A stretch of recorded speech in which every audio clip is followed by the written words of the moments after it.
Hey, good morning, everyone. It's Nick Maley here with the latest webcast from the Follow Your Star Foundation's Yoda Guy movie exhibit here in St. Martin. I hope you're all having a good Sunday morning. You know, for those of you who don't know me, I'm a makeup effects guy who contributed to making Yoda, and I'm an author and an artist and a bunch of other stuff too. And today's panel, we've got award winners, Amanda Haas and Cynthia Kirkland. Amanda has a new book out. It's called Creative Cosplay, and Cynthia is our resident cosplay host with lots of experience to base her questions on. You know, her questions are much better than mine. So what can I tell you? It's another Follow Your Star Foundation presentation, and you know, the Follow Star Foundation focuses on encouraging creativity. We're trying to encourage youngsters to follow their dreams and oldsters to get out of the chair and pursue that interest that you didn't have time for before. And we do these broadcasts every Sunday at about the same time.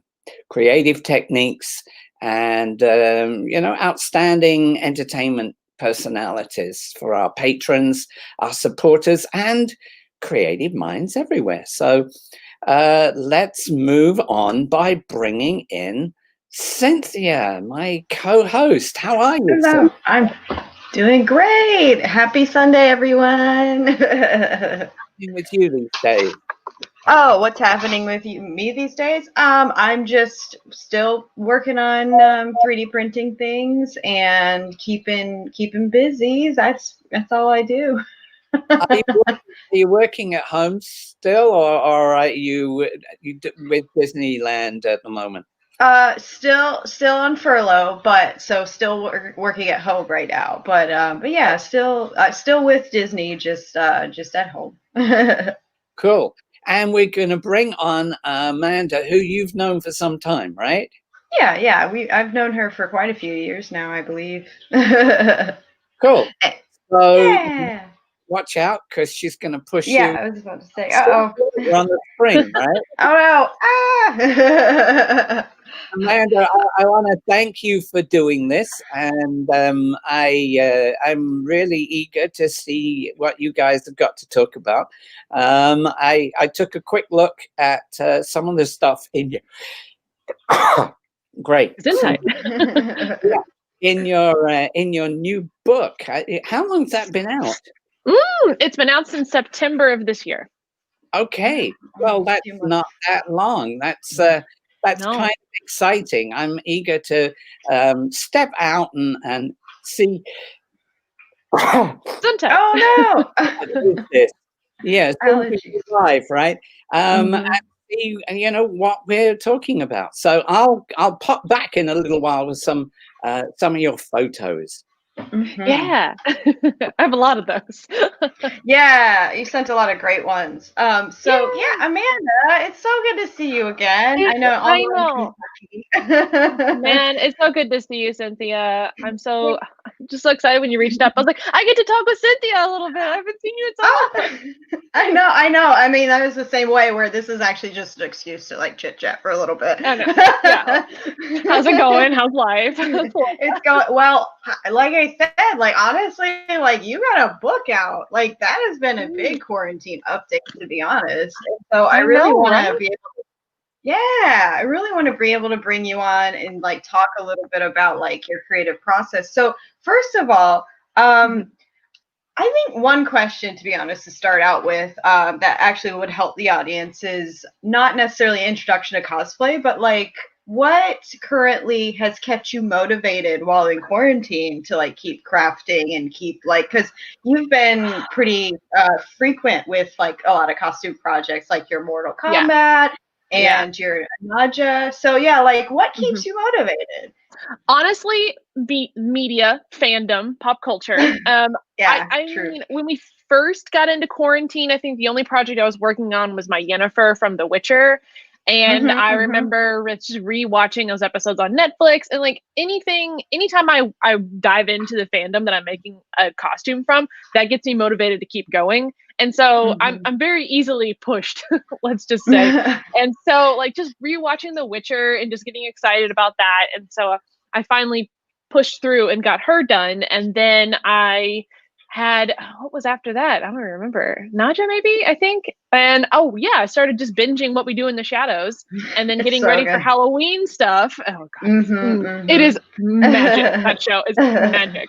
And then just getting for Halloween stuff. And then now The Mandalorian's got me really excited to possibly do a Jedi that might be happening next week. So honestly, I know, I'm so excited. Honestly, it's just fandom and just kind of me watching and binging things that's kept me motivated. And just also, I've been pushing a lot on my YouTube channel and like just teaching tutorials about stuff and getting things out there for people to learn and make things. That's also a huge push for me to do things. Yeah, just being there for like other people and keeping them engaged with like their passion, stuff like that. So honestly, like, but speaking of your YouTube and things like that, I really like how in your book you bring up how to start a YouTube channel, how to really keep people engaged and things like that. So honestly, like I'm just kind of curious going into your book. How do you, I mean, like, honestly, as far as social media, like social media is one of your great powers as a cosplayer and things like that. Do you have like maybe any tips like for new people getting into it? Because I think honestly, like social media can be kind of like really daunting for them because they're putting themselves out there. Absolutely. And I try to tell people it's so hard right now because there's so many different outlets of social media. There's TikTok, there's Twitter, there's YouTube, there's Facebook. And so I kind of want to, if someone's brand new and like, you know, I really want to make cosplays, but I really want to show them off, you kind of have to ask yourself that first, is like, do you even want to put it online? You know, and do you even want to get on that space? Because you totally don't have to. I mean, cosplay is all about whatever you want to do. But getting photos taken, doing video, that's half the fun and why I like it.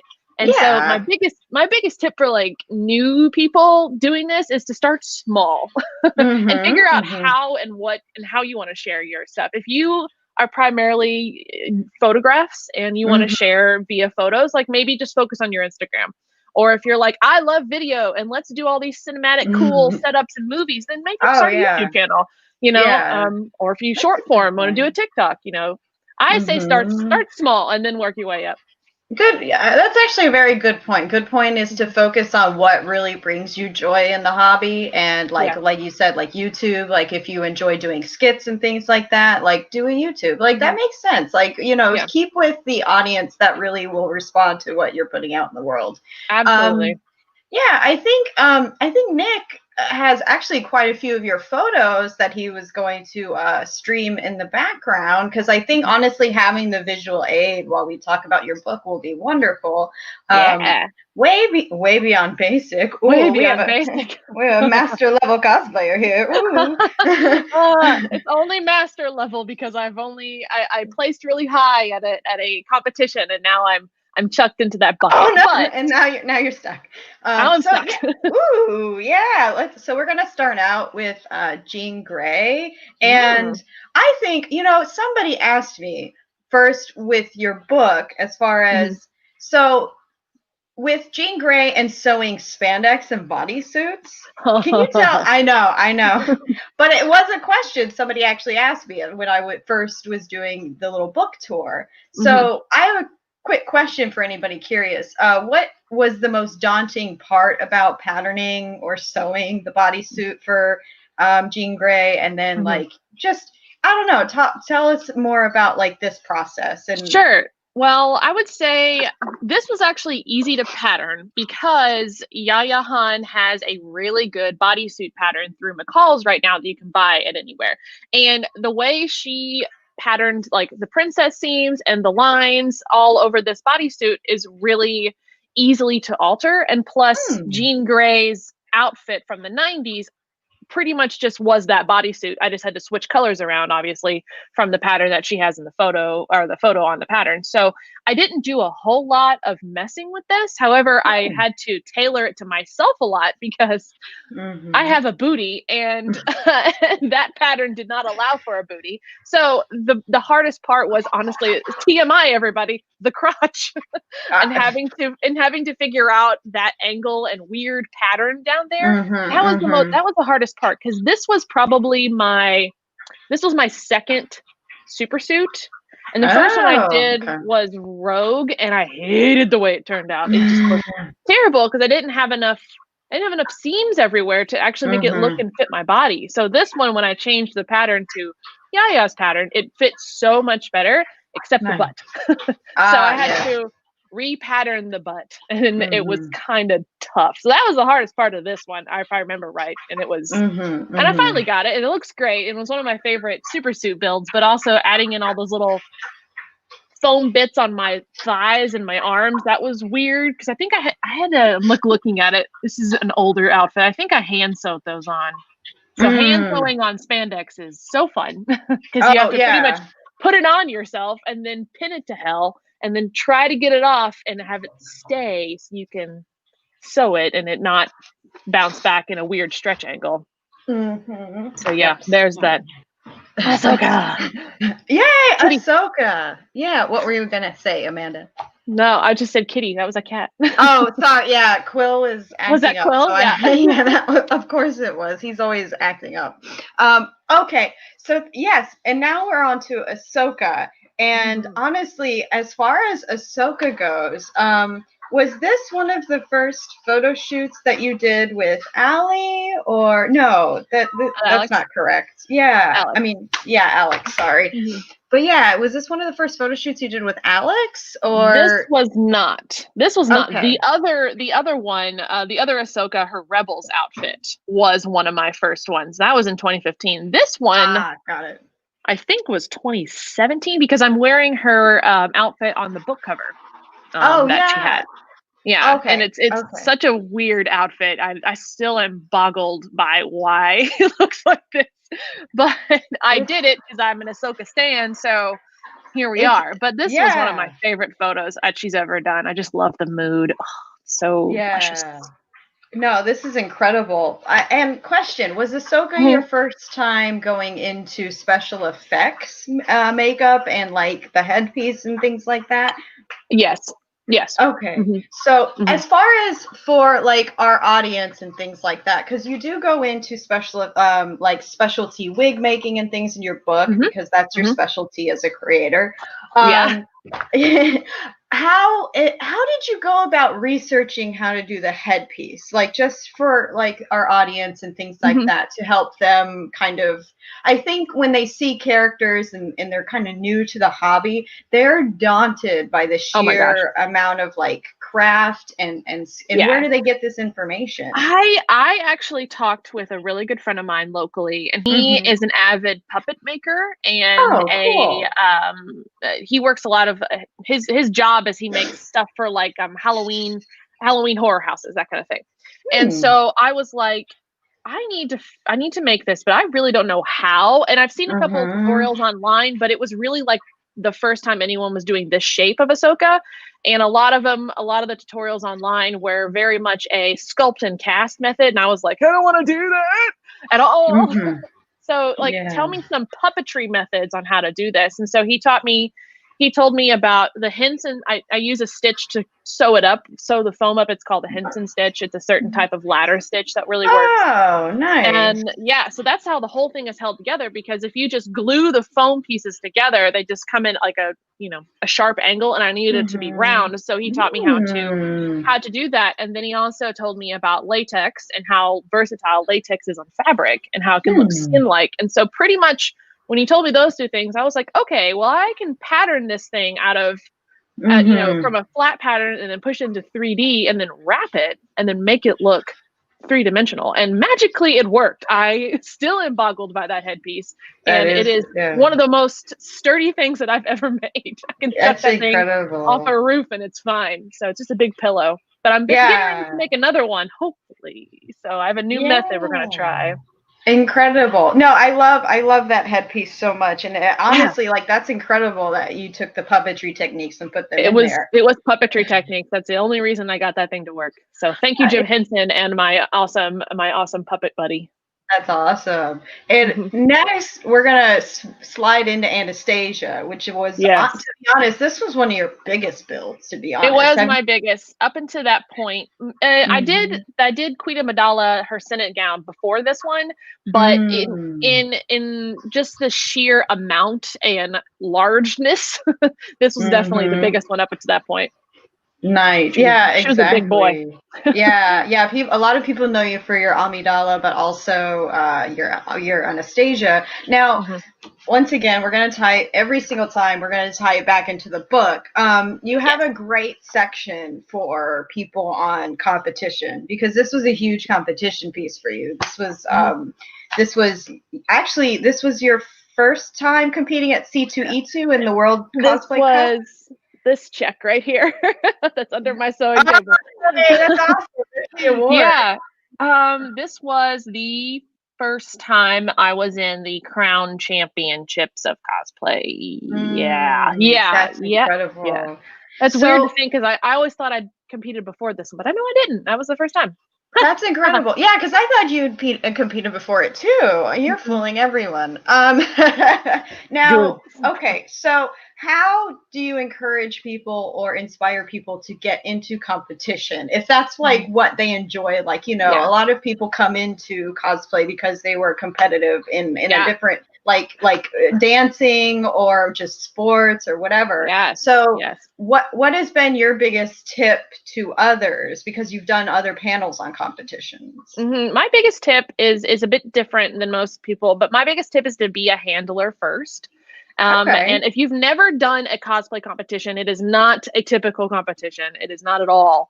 And if you can be a handler for someone backstage or experience it backstage somehow and just kind of know the way of the land before you kind of get into it, that's my biggest tip, because going into this stuff blind, you have no idea what prejudging is. You don't know how much time you have to stand on the stage to spin around and hope not fall down, and how intimidating it is no matter what level of costuming you're at. That's my biggest tip. And if you can help someone and then observe what it's like and what you need to do, because one thing, I went to a competition one time, it was during my early days, without work in progress photos. Like, I didn't know I needed them. It wasn't stated in like the rules or anything, but that helps people judge you, therefore helps you work up the ranks faster, stuff like that. Yeah, that's actually a very good point. I've never thought of it that way, where honestly, getting into competition, being a handler first really is a great way to understand because I was the same way when I first started. Nick's here. I just wanted to raise one thing here, because for people who are beginners or people who have already started but haven't even attempted something at this kind of level, just the sheer volume and the sheer size of what you're dealing with here, let alone the complexity, how do you get the courage to start in the first place? I mean, because you must have a lot of costs that are involved in bringing all this stuff together. Yes. Then you've got all this stuff that you can ruin when you get it wrong. Yeah, it's kind of crazy. How do you really go about it? It's kind of crazy. It's you have to really love this. That's what I'm saying, because this whole outfit took me 6 months to make, and that's constant. That's I mean, I knew I've made ball gowns before. I'm very comfortable with making things that are large and also super detailed, so I already had that skill set there. I just knew I wanted to like push it out like crazy, because competitions and if you're in it to win it, you kind of want to push and make everything bigger than expected, so it gets those points, it gets the looks, and everything like that. So I try to tell people, if they want to go big or go home, but also realize that you need to pay rent first, guys. Don't pour so much money into this that you put yourself into debt. I mean, this dress cost me a lot of money, but I did fundraising. I saved up. I worked with other companies for sponsorships, and like I made this thing work over a half a year, but it's all about how you go about it. And so my biggest tip there is to budget yourself and realize that this stuff can cost, and I did make some money back with my winnings, but that might not be a sure thing. Yeah, it's true. It's true. You can never, like, the winnings is only like kind of a tentative thing. But yeah, for you, it is kind of really interesting how you are able to subsidize a lot of your costs through through fundraising outlets and things like that. And I'm very lucky, and I'm very like happy, and that is an aspect that I'm very transparent about, because I do have a following, and people want to be a part of my outfits because I have a certain thing. If you donate to a build of mine, I write your name within my outfit. And so you can see me at a convention, and you can come up and I can show you your name in like a hem or in my hat or something like that. So I get you involved to help me fund these things, because stuff is expensive. Rhinestones are so expensive. Yeah, rhinestones. That's really cool. I like that. Very smart too, involving your sponsors in what you're doing. I jumped in here because I think this is a lovely photograph. With again with this same extraordinary piece, but it doesn't really, it's so grandiose that you don't really necessarily see all the work that is in the costume that we were just looking at. But when you're presenting stuff like this in photos, talk a moment about the sense of presentation of the ambience and the creating a world to for this to exist in. Yeah. Well, one of the things my photographer that I work with, Alex, is one of my best friends, and we're both artists. And so we don't just take pictures for the sake of putting it online. We create a story or a mood or something like that. And that's one of the favorite things about like how we work together. And another reason that people really like our work together is that we create more than just what you're seeing. Like, she is an artist on her end, but I'm also an artist on our end, and we can meet together within these photographs and make something really, really work very well. And fun story about this picture, it was actually taken in a castle. Oh, cool. That's amazing. So Kentucky has a castle? Or? Oh, honey, Kentucky has a castle, and it's so weird. It's so weird. It's actually like a hotel. And this is one of their ballrooms that they have like weddings and stuff in. And when we got there, we had permission, as long as we, talked about the Kentucky Castle on our social media. But that's awesome. We got there kind of late, and I didn't realize that there was a wedding the same day. And oh my gosh. In the hallway that Alex is shooting me, behind us was like caterers and wedding people ready to set the room up, because they wanted us to grab the shot. But I was only in there for like 2 minutes, and then we got what we needed and got out because they had a wedding to set up. Oh my gosh, that's really funny. I didn't know that about that story. Yes, it was a weird day, but we got some great shots. That's incredible. Yeah, everything from that photo shoot was incredible. Yeah, I love it. I just love the mood. Oh, and then we strike over to this. I know, and then Baby Yoda. What a different mood. I know. But however, I will say, I think this outfit is probably one of the most impressive uses of kind of creating your own design within a character. And I think a lot of people responded to that because Halloween. Yeah, because Halloween came around, and then suddenly other people were remaking your design, and I was like, that is so cool. And I made this thing in like 2 evenings right before C2E2 this year, and it boggles my mind because it's one of the things that most people know me for, and I'm known for these builds that take me months. That's and really like funny. The fact that I went to Joann's and got some clearance fleece and an Amazon wig. That's like a $9 wig on my head. Like, oh my gosh! It boggles my mind that everyone's like, Baby Yoda's my favorite. I'm like, why? That's so funny. I didn't realize that cost me like $60, but I designed it. That's the biggest thing, is that I wanted something to work for my body shape and something I wanted to be a little more fashionable but fun, and for people to possibly remake, because I allow my designs to be remade if I say so. And the fact that I had this, and then it was kind of the stars aligned, because I made this in February of this year, and that was before quarantine, before everything happened, but I was also still the high point of The Mandalorian. People were really still into it. And then when I wore this to C2E2, it was just like the biggest, coolest thing these people have ever seen. And I'm like, yo, it's taking like $60. I just designed it on my iPad like in a day. That's incredible. It's still one of my favorite outfits I've ever made. It's so weird, but it's so hot. It's really hot. Well, I mean, it's like fleece. It's all fleece, yeah. But no, that's actually incredible. I think it's just kind of inspiring people like, hey, like, you know, you can create your own design and be just as happy with your own design versus, you know, creating, because there are some people that exclusively do that like exclusively render their own character and things like that. I love it, and I'm getting more into it, and I can't wait to do more. I've got so many cool ideas. That's awesome. I can't wait. And then Captain Marvel, your book cover. Captain Marvel. I have so many stories about all my cosplays. It's so funny. So, by the way, did you realize that this costume and your photo from Katsucon is on Disney Plus? Did you realize that? Found that out yesterday. A friend of mine messaged it to me. They're like, you're on Disney Plus. And I was like, excuse me, what?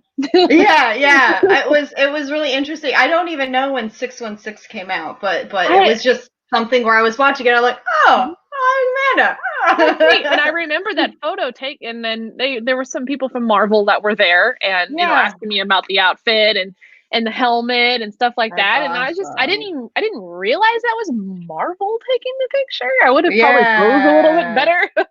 But I was like, oh cool. So I haven't watched it yet, but I was excited to just be doing that. It's a great episode, especially once again we're talking about cosplaying. It kind of is a great intro for people. But like tell us more. Okay, let me think of for Captain Marvel. I think there was, you know what, honestly, let's freeform it. Tell me like your biggest accomplishment or biggest hurdle with this build, because there was so much I remember watching this build and it was just So I'm like a hype cosplayer, if that makes any sense. Like when hype? I was when a character or a costume concept art drops from a fandom that I love, I tend to push everything else off the table and work on that at the moment, because I like to get those images out, because I want to teach people how to make it, and I also just really want to be that character now. And so when I was making Queen Amidala decoy gown, the black one, and I was making it for Star Wars Celebration last year. March? No, hold on. Let me get this right. I think the art for Captain Marvel came, or the official suit was on the Entertainment Weekly cover or something like that in like early February, I think I made it, or that dropped. And so I literally pushed Amidala off the table and I was like, sorry, ma'am, I've got some things I got to do. And I made this thing just out of my butt. I made this thing so fast, and I've never made a super suit this detailed before, ever. So learning how to get all of the little, like the lines and everything to fit right and be weird, that was so much experimentation. This is one of the hardest builds I've ever done. I believe it. Like, I believe, I mean, making the super suits and things for Disney, like, I believe it. Yeah, okay, yeah, you know. It's a mess. Well, it's yeah, so, yeah. So, like, for this one, I think, were you able to, I mean, outside of the Katsucon and things like that, like, what has been your social media experience with this costume? Because honestly, it was insane. Yes. Everyone, I boosted a lot of followers doing this, because she was the new Marvel character. She was what everybody was talking about. And for me to be able to work on that as her teaser's coming out, as her trailer's coming out, like I engineered this because I knew those hashtags would work really well. And I knew being able to get this thing out quickly and for people to like collaborate with me on, hey, is this a good fabric for it? Is this a bad fabric for it? What do you think about painting this here? And it was going to be like a collaborative process that it would really work for my brand. And boy, did it. That's my awesome. Lord. No, that's incredible. It was great. Yeah, I noticed that as well. That especially like I think on YouTube, like your Captain Marvel builds were like I think the top Huge. on the search engine and things like that. So I planned that. No, that's incredible. I think it's really funny that you mentioned that like as far as a hype cosplayer, and I'm just kind of going to interject that like I feel like I'm actually in some ways the opposite of that kind of style. Not saying that your style is any like lesser or whatever. Like everyone has their own style. My style is kind of chaotic and crazy, and if you're not into doing things my way, it's totally fine. I can handle it in a very strange way. But I love the way you do things though, Cynthia. Like it's a process, and it's fun to see like you gush about it and Mysterio. Like I just love that the lighting test. I'm like, girl's still working on Mysterio. I know it's ridiculous. I like still work. I think no, it's just kind of funny that you mentioned that because for me personally, like my style is more. I enjoy kind of waiting to know like what fabric is that like exactly like what technique is that exactly. So like I'm kind of the opposite where I'm actually afraid to jump into a project like even before the film comes out because I don't want like I want to make sure that I'm like really nailing like the character and stuff like that. But I think it's incredible, like to be honest, I think it's incredible when people are able to push out outfits literally for premieres and things like that because that also takes a different kind of like this one. All of this fabric is not the fabric that Captain Marvel was wearing in the movie. Oh really? No, she was wearing like I think was it faux leather or a really really nice vinyl with like this backing. This is 4-way stretch PVC spandex that I just happened to work out. But it looks so good because it like her suit glows a lot in the movie, so it worked out really well. So honestly, like it still works out really well. Yeah. Like I was lucky. I was lucky to have those things available locally at a department store, you know. But it definitely, when I watched the movie, I saw a lot of things differently that I wish I would have done. Oh yeah, like well, first off, I made this thing in 2 pieces, and I would not have done that now. And I think it actually is in 2 pieces because I was looking for a lot of behind the scenes photos because her Kree outfit came out first before this one. And I kind of assumed that's what it would look like. So I just kind of went with the underpinnings that she was doing. And she was wearing like suspenders with pants. And so I thought, okay, well, I'll just go that route. And then when the movie came out and realizing how much movement she has in this outfit, I personally don't think it would have made any sense for me to do the 2-piece. I would have much rather gone back and put it together because I'm having a lot of issues with it staying down. And so I had to put like buttons and buckles and hooks to get the top just to lay on me because I'm curvy. Brie Larson's not. So stuff rises on me. Fair enough. I wish I would have known that before I would have done certain things. So yeah, no, I think you did it. You actually did it really accurate because most of the super suits now are in 2 pieces. Like, you know, usually there's the seam right under the belt. Like it's just easier for not only like just dressing, but it's easier for laundry and et cetera, et cetera. So definitely. But for me as a cosplayer, I would have much rather it had 1 suit for me to get in and out of it as a convention because I'm wearing this to a convention, you know. I'm not going on set. Yeah, true. It helps out a lot with oh look, Strange is here. Yes, Strange is favorite, my favorite buddy. I know. Our wonderful fandom we share. I know, our wonderful fandom that we shared, and I think we finally met because of this fandom, to be honest. We did. I think so, because I was like licking photographs online of yours, and I was just like, I need to see this up close. And I remember when we met, we were like looking at each other's folds in the fabric, and I'm like, oh yeah, it's so good. And I love like once again, we're gonna go back to your book where you talk so much about embellishment in the book. Oh yeah, like I think this is one of the costumes where you had to learn quite a few embellishment techniques and things like that. Oh, look at that. The machine embroidery part. He's featured, the machine embroidery part. And I think it's incredible, like the sheer amount of embellishment. Okay, was there any embellishment techniques that you had to learn specifically for this costume? Because I feel like every single costume is a reason to dive into an embellishment.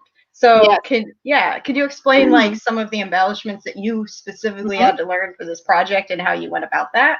I know for a fact the back part of the cloak, you can see it in this picture better, but like this that couching method, I've never done that before. Originally I was going to do that by a free motion foot on my sewing machine, but the thread, the hemp cord that I got wouldn't through, and it was making it really ugly.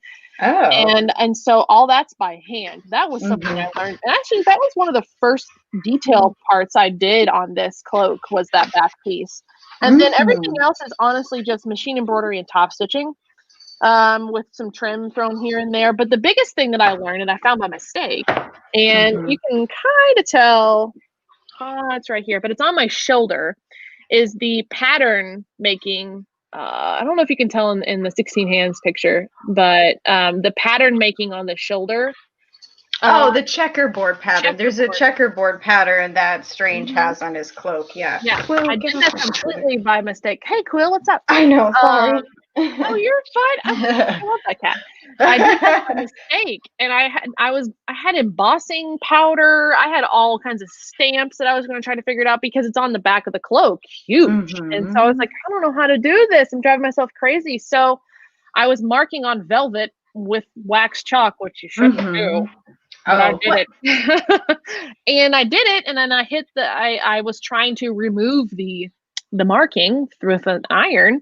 Not thinking about that it's velvet, and the mark left. I mean, it was still there. I was trying it out on scrap fabric, and I was like, holy cow, I just made a mark on velvet that's a different tone, and so I could draw on velvet with wax chalk and hit it with an iron, and I could make a design. And that's exactly what I did. Completely. No way. So it was just a happy accident. Like, it was a freaking happy accident. That's incredible. Because a lot of people not thinking.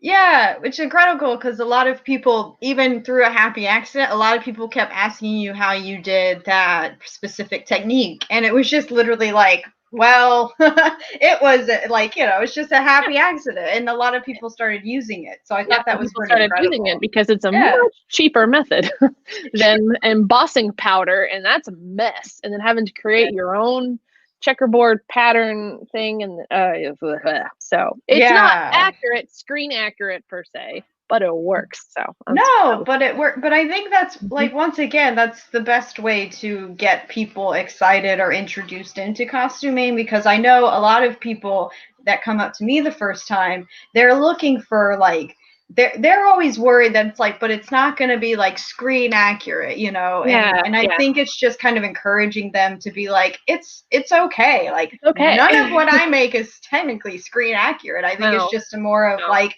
what enjoyment do you find in it, et cetera, et cetera. So I think it's kind of incredible that your happy accident was just something where it's like, oh, it's not screen accurate, but I'm like, no, but it makes it accessible. It makes it accessible. And that's what I preach that all the time in my tutorial videos, because I don't, yes, of course I'm going for screen accurate. I want to look like Queen Amidala. Duh. However, I can't access Japanese silk embroidery that they got in 1997. I'm going to go find something that's equivalent, and then maybe I can alter it and it's fine. And so giving people that, suspending their disbelief gets cosplay more, it helps people dive into a costume more, is basically what I'm saying. But and being able to talk about that from my angle, and like, I can make this, but it's not exactly screen accurate, and it's fine. It's and that's the thing. They have money and resources that we're never gonna have, and half the time, like you said, with the fabrics, they're buying out that particular fabric. You're never gonna find that fabric again. Strange is the same way. But oh, yay! Oh, cool. So I love this picture. Yeah, where was this one taken? This is taken. This is taken at the Cathedral of Learning on the University of Pittsburgh campus in Pittsburgh, Pennsylvania. Their library is a freaking castle. And it's so cool. That's really cool. So this is just a door to a bathroom, I think. That's really funny. So for this particular photo, so I'm assuming that Alex had a couple helpers for this photo. So tell me more about Yeah, tell me more about that. People standing on the side of me, and I'm holding a pose, and Alex has a countdown, and her shutter speed set to capturing all of the movement of my cloak. And the people are just on the side of me, and they just drop it at 1, 2, 3, and they just drop it. So being able to, and then she just photoshops it together. She photoshops them out and then makes some adjustments to where it looks like the cape is flinging like this. We do this a lot in our pictures. There's a lot of pictures of my hair like, huh. Yeah, my cape like flowing, and it's all because it's either I'm tossing it, which usually doesn't happen. So that's why we always try to have a helper at our photo shoots. But if we're doing a cape toss or a hair toss, it's like a lot of 1, 2, 3 drop, or incredible. 1, 2, 3 drop, and then she is able to Photoshop them out of there, and it makes it look the image that you see.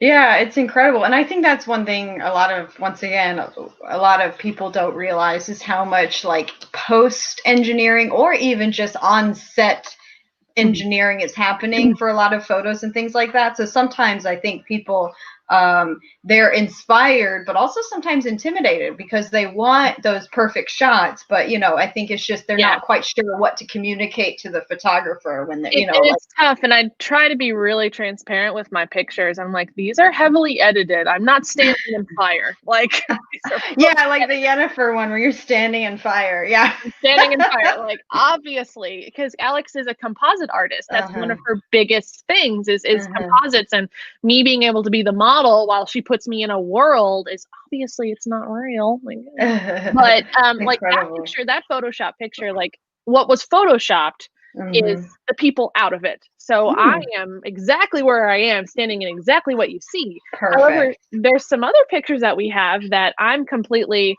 not in the environment that you see. Like some of my early Queen Amidala pictures, I'm in like a library and people are like, where is that? And I'm like, I'm in my living room.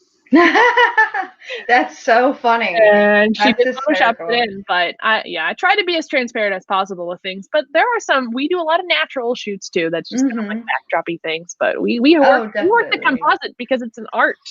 Yeah, it's an incredible art, and you're right. Like you should totally, I clearly don't look. You don't stress like that. I don't understand. And wait, so I always forget that you did this super suit. Yeah, me too. In the progression of, because you said that I think your Jean Grey was your second super suit. What was this one? This was before Captain Marvel, so I think it was in between. Okay. Looking around and seeing what did I make. I think it's between Captain Marvel and Jean Grey, this one, because I made it I was traveling to a convention in Canada, and I needed to travel with costumes, and my costumes don't travel well because they're big boys. Oh, yeah. So I crafted this on a whim. I love it. I needed to travel with it, and I also went to D23 in California with it, and it packs very well.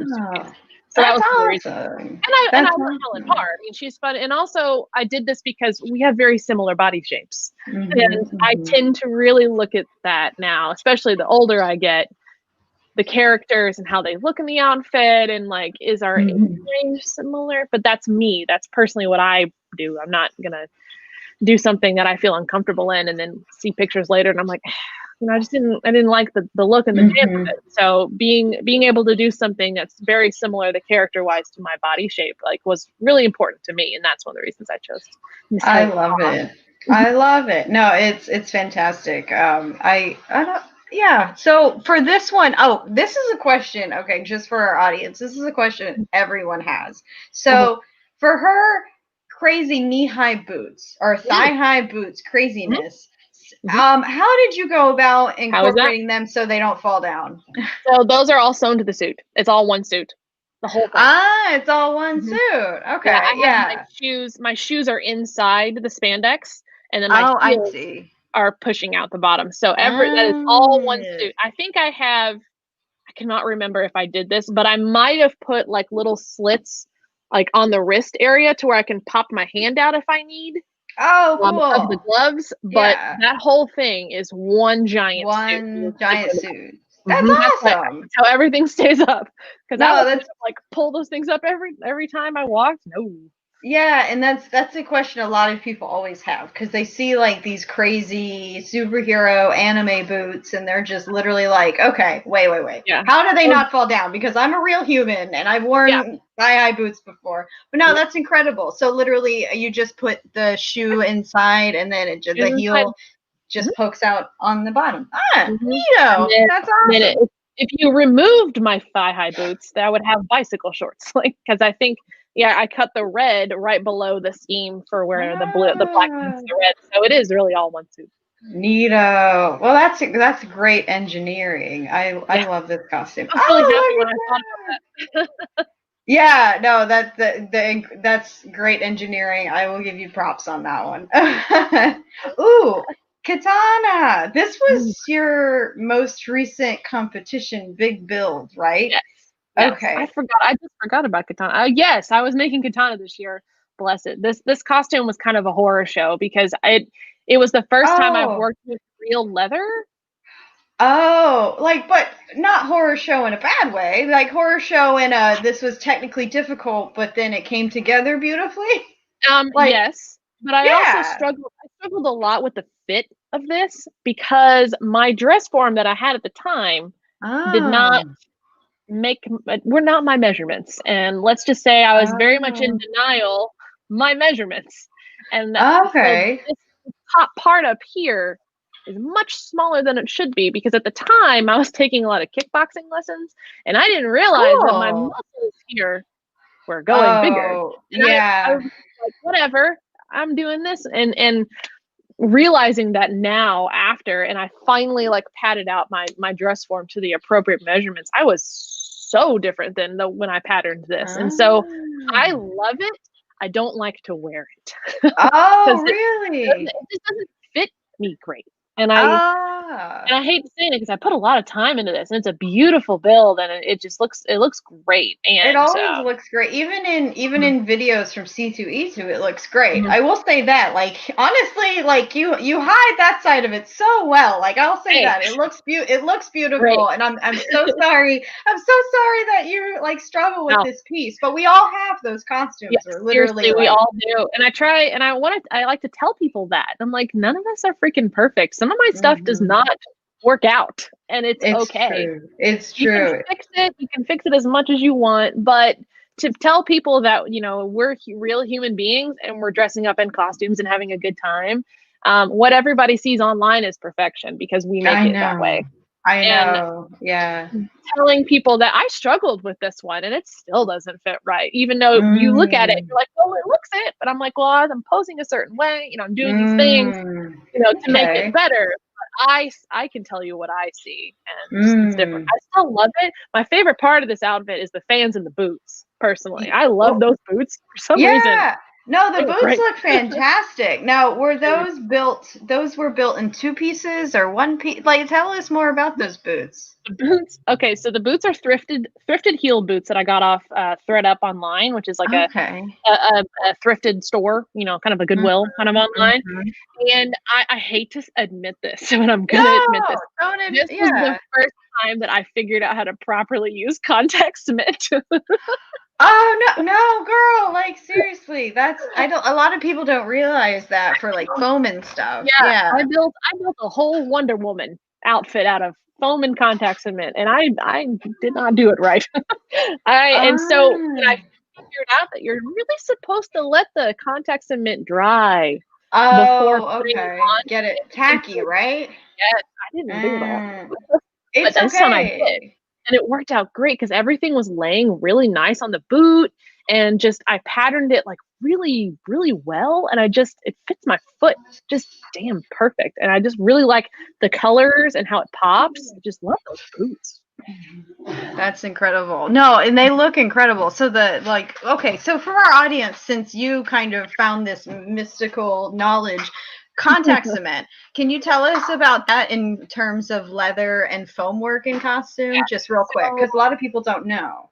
Yeah, well, I didn't. But I'm a seamstress. It wasn't a thing in my book, But using foam when you are making a costume, the best adhesive is called contact cement, and it's literally a goo that you get, and you spread it on both of the sides that you are adhering together, and you want to let it, I don't want to say dry, because don't walk away from it, you know. It becomes tacky, and you can look at it and it's not a goofy mess. And then once you apply contact cement to the other contact cement piece that you're applying it to, the adhesion is perfect.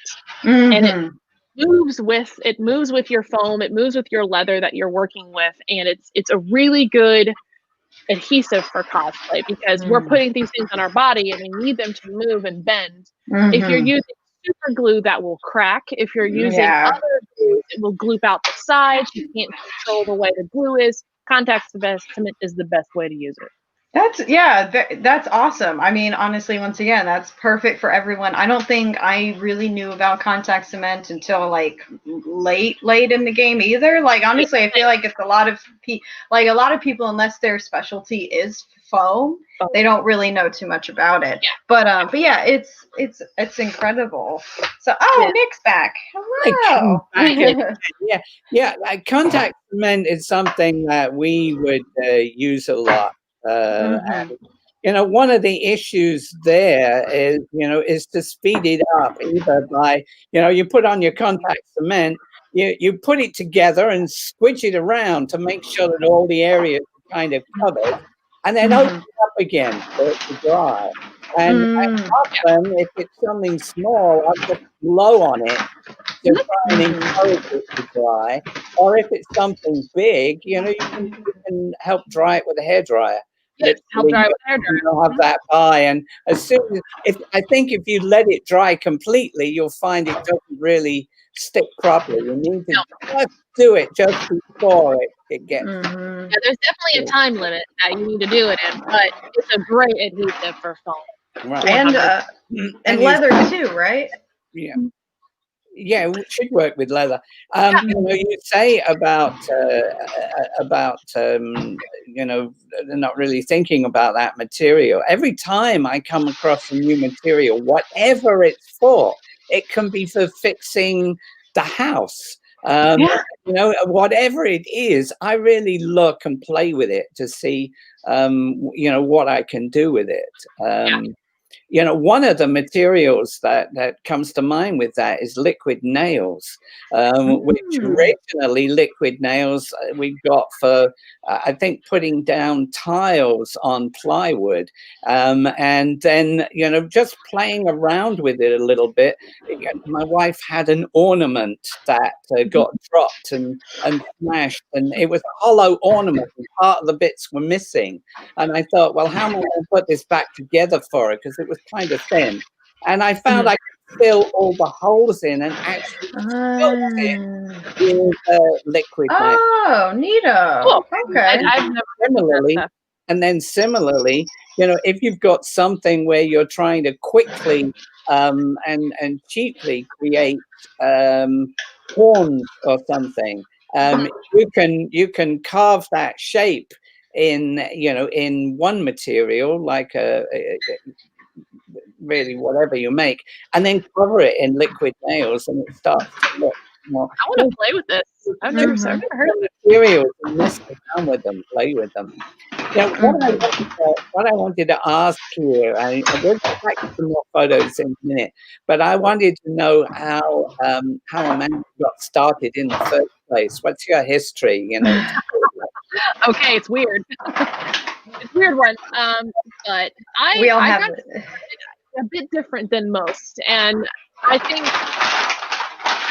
I went to school for fine arts and painting, and I never made an ounce of clothing until I was at least 20. And when I went to school for painting, my mentor, my subject matter was women. And women in clothing specifically, because I really dove into like women in gender studies and like how and what you wear says who you are.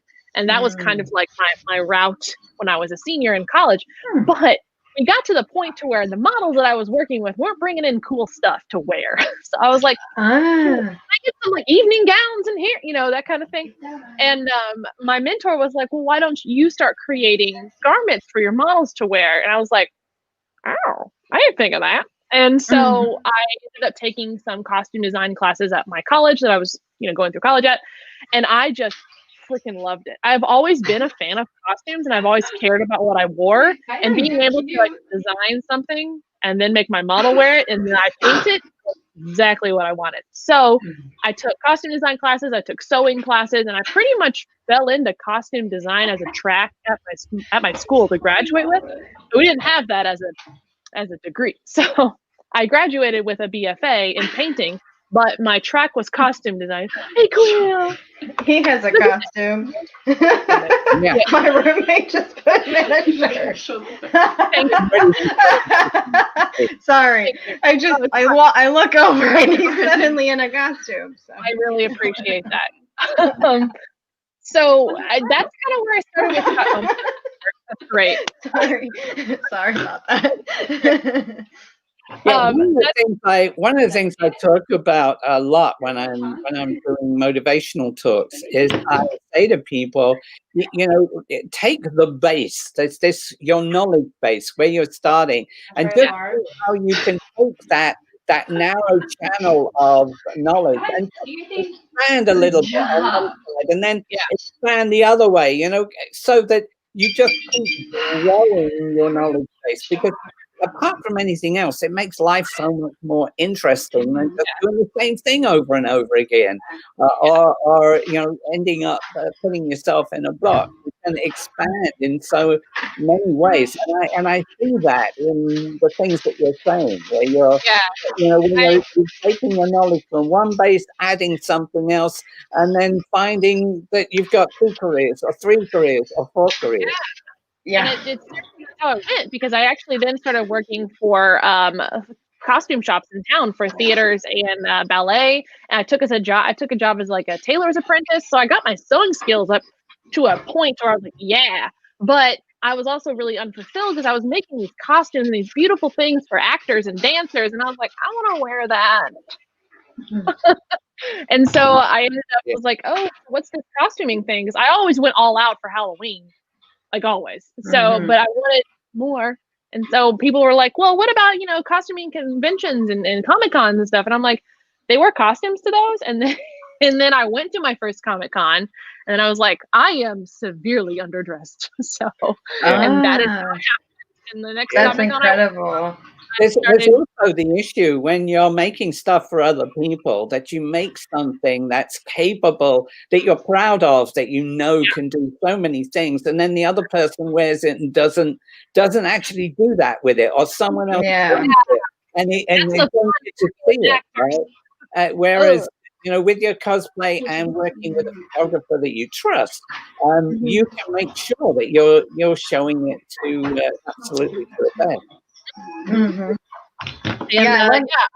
Jealous. Yeah, cool. True.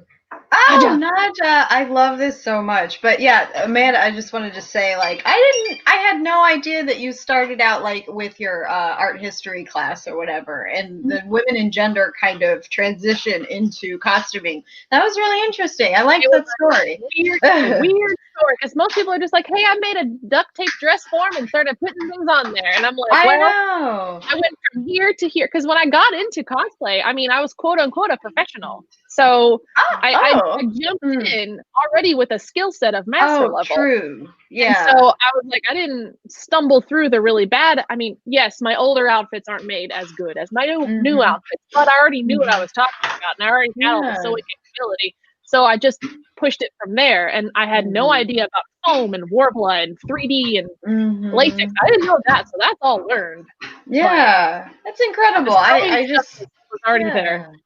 Yeah, that's incredible. Like, everyone has their own origin story when it comes to costuming, so I'm always really curious to hear. But okay, Naja, I love this so much because it looks just like I know, I love her so much. But it just looks straight out of the show with the lighting and everything. So on this one, I'm curious.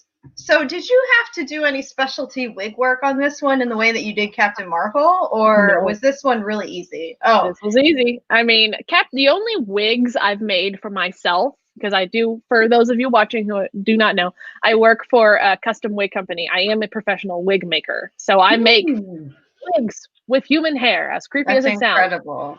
So the only wigs that I've made for costumes that I've worn have been Anastasia, Captain Marvel, Queenie, and Sabrina. Queenie, Sabrina, and Marvel all have the same wig. But this one was a sponsored wig by Uniwigs. They sponsored this wig for my Yennefer build. Oh. And for this, I bought bangs from Arda and put them onto the front of my Yennefer wig. Oh my gosh, that's so funny. And then up here are just pigtail braids that I just wrapped and pinned to my head. Oh my gosh, that's so funny. And you're right, like you said earlier with the kind of subsidizing costs and things with sponsorships, like that's something some people can like look forward to as they keep creating and things like that. As you grow, you can look for that. And especially like if people are really, I get a lot of questions about sponsorships. People are like, how do I get them? How do I get them? And I'm like, the thing you want to do is to start talking about what you want a sponsorship with. And so say you want a wig sponsorship, well, buy Uniwigs, buy wigs, start tagging them, start commenting on their stuff, talk to people behind the scenes, and next thing you know, you might get a wig sponsorship. So it's more or less about you getting their attention, and then they will see you. However, that is not 100% the way to get things, because I would love to have a sponsor by Bernina, but they're not going to talk to me.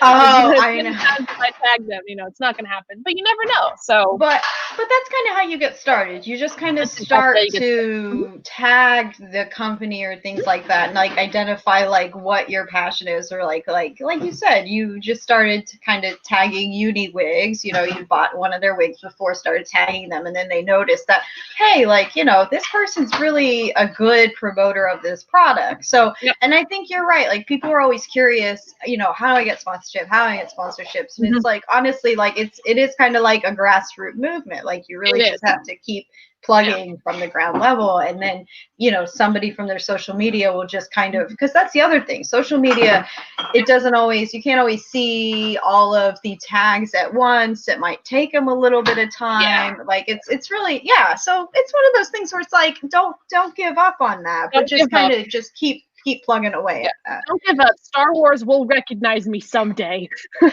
Hey, girl, you were in the Star Wars magazine, so you have the I have met people that I have talked to about things, and so I'm inching my way. That's awesome. That's incredible. Like that's incredible. Good job. What was I gonna say? So Nadja, and okay, so this was like your own design again too, right?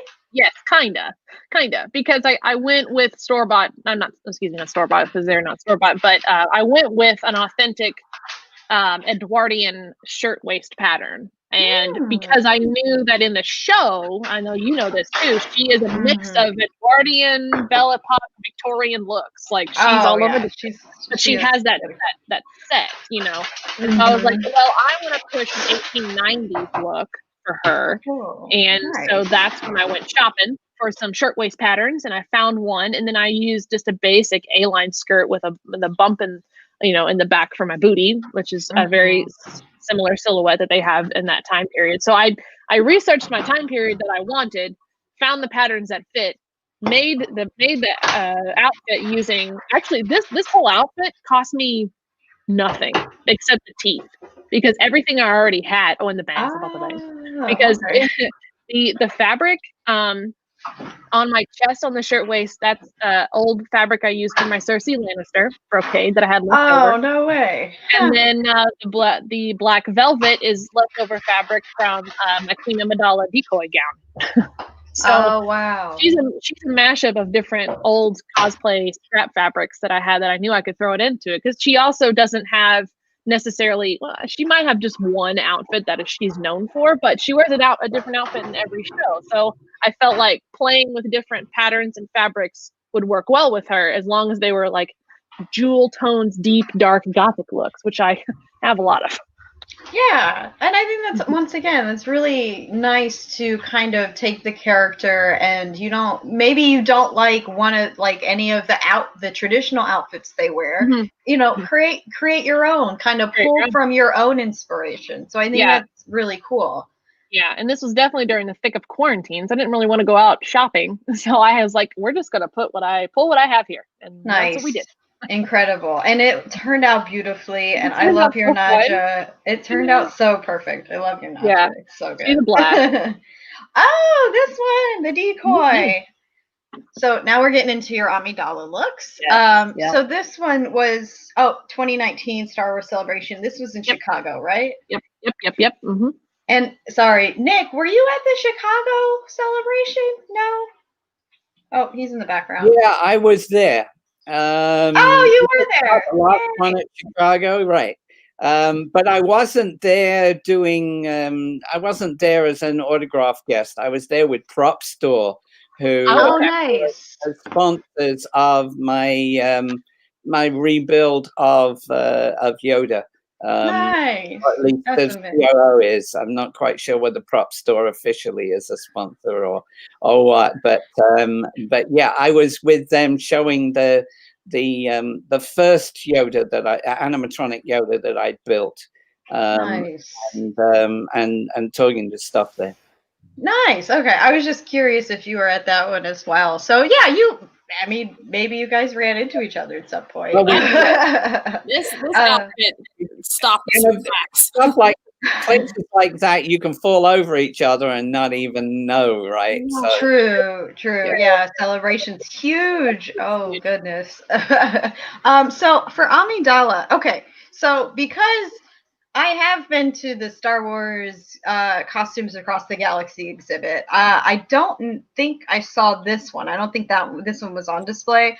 But so what was the research process? Because Amidala they just literally went crazy to the wall with her costumes. What was the research process for all of this? Do you have a book or something? Well, one of the biggest, hold on, let me grab it.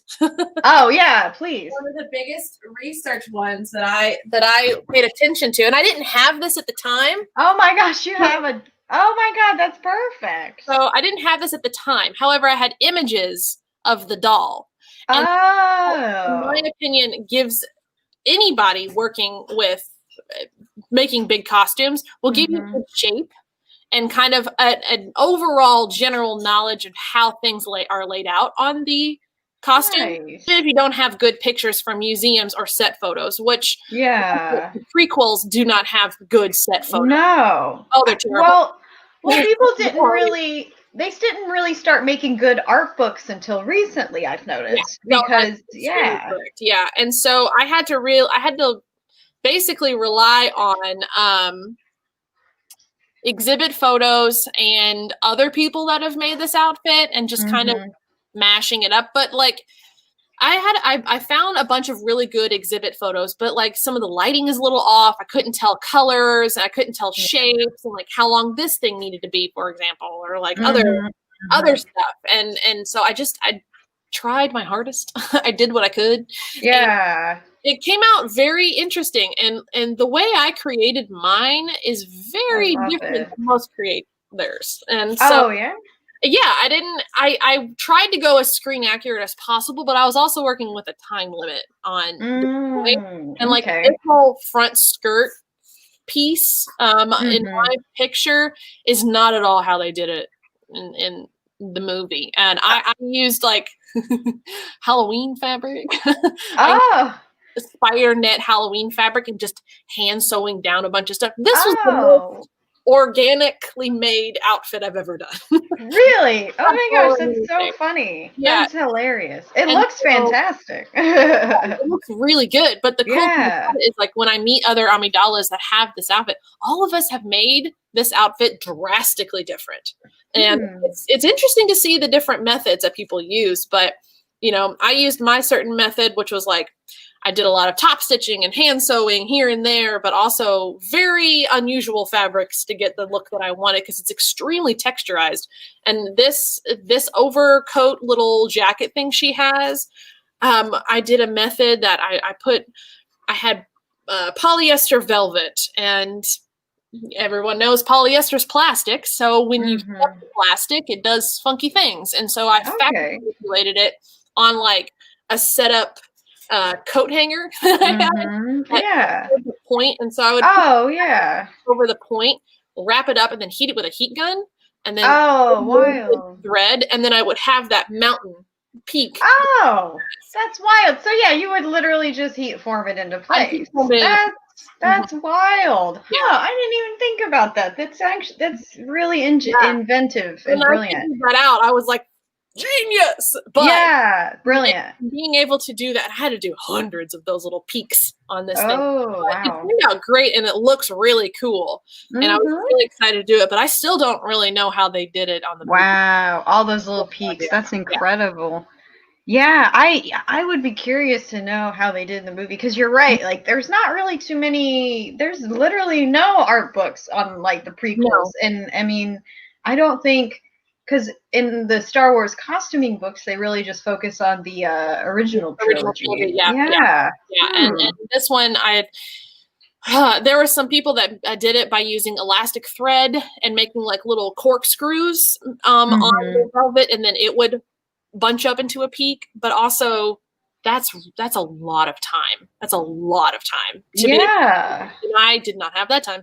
So I mean, it looks fantastic. So I really dig this outfit. It's a big showstopper. And plus, when we were at Star Wars Celebration, I had a big group of handmaidens with me, and it was one of the highlights of my cosplay career to be able to walk around with 19. I think was our last the count of how many people that I had. Cool. That is so cool. No, like, so, okay. Oh, yay. And then your next Amidala. So now this one, because I know we've had a lot more reference images, this is her most iconic look. Did you, versus the decoy gown, so did you have more like screen accuracy involved in this one because you had more access to photos? Like, tell me the difference in like the build styles. But you have the same character, the same film. Like, tell me about it. This one was definitely, I didn't research as much for this as I did for the other one, and I think it's because when I started this, I had an idea of how I was going to do everything already, and I knew I was going to have to do smocking on the cloak. So that was kind of the biggest hump of things how to figure out. But the headpiece was the hardest. This is actually the second headpiece. I had to try it because it did not work out. And like, honestly, looking at it now, I would have done this thing so different. So different. Oh, really? Because it looks fantastic as far as screen accuracy. It's really heavy. And I know probably the real one is really heavy too, because I think they use real metal for those spots, you know. Oh boy. And those are Warbler pieces on my head. But doing that was hard, and figuring out how to create these metal work pieces where I don't have a forge, you know, I don't have this stuff. All I have is to work with, and having to get all of that and for it to balance on my head and me be able to wear it all day. That was hard. That was really hard. That's incredible. Yeah, I didn't even realize that was Warbler. Tell me about, how did you make it look like, literally looks like metal in this photo? How did you do that? I'm looking at it over here. Gold spray paint. That's it? Like, but it looks like there's a lot of filigree on it. There's detail on it. How did you do that? Closely, there are, because she has red and blue. I'm looking at it over my shoulder. She has red and blue jewels on it. And I really want to go buy those. So those are just painted. However, I used painting techniques to get them to stand out. I have like black lines next to white lines to get things to pop out further when you're looking at it. Now, Alex did do a good Photoshop work on this and like buff it out to make it look really shiny. But when I'm looking at it right here, it's still really shiny. So there is that. But like, if you look at the headpiece at the top, you can kind of tell things are a little lopsided. Things are a little only when you like hyper zoom in. That's all costumes. Don't worry about it. that's costuming. You know, that's it's not real metal. It's all Warbler. But I didn't realize that. There's black lines in there next to white lines to get those lines to pop further. So I'm using painting techniques that I learned in college. That's incredible. Yeah, so I think that's kind of what people, I think half of what armor is really just the visual illusion created by the painting technique. I've noticed that. Like a lot of people, like you said, like you did a really good job. Honestly, you did a really good job in that photo fooling me. And I'm like, wait a second, I've been doing this for years. That's not Warbler. But then you look up close and you're like, oh, it's Warbler. It's Warbler. You're right. Like you just were really, really conscious about your painting. So that's actually really important. Metal and getting things that aren't metal to look like metal is tough. It takes a while, but yeah. It's true. That's incredible. Well, that's amazing. And I think honestly, that might have been Nick. I think that was the last photo we had, correct? Oh, let me check. I'm not sure that it was. Oh, yeah, because I was like, I didn't think so. No. Oh, okay. Thank you. Sorry about that. No, because we still have Yennefer. So. Oh, and Sally. Oh, sorry. Hold on. Sorry about that. Alarm. I know. Sorry about that. Sorry. No, you good. Okay, but oh, Sally. Yeah. So this is our next one.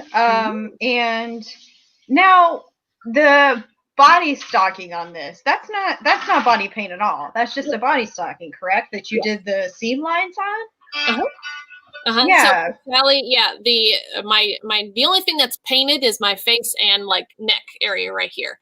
My hands and my legs are tights that I drew on with Sharpie.